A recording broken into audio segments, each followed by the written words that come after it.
So hi, I have configured the microservice architecture. For the microservice architecture, firstly I have configured the Eureka server for the monitoring and check the health of all the microservices.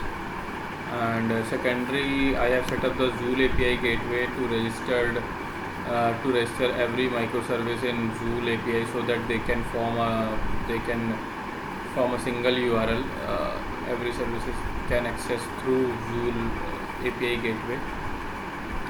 So here you can see I have registered 3 services in the same Zool API gateway.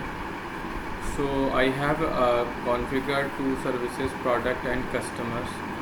Product is basically to insert the product, and customer is basically to search the product. So customer using the RESTful APIs of product. So communication between product to customer is basically from RESTful API. So let me show you the screens. So this is the basically APIs we have written to search any specific product. So if you search, so you will get the RESTful response in JSON format.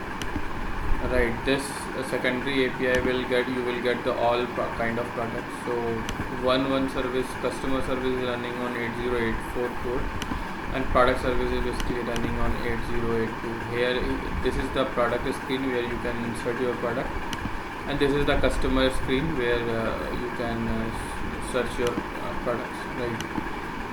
So for that we have integrated this is the port where Zool services are running. So if I have configured that with this product URL mapping, so it will go to the product microservice.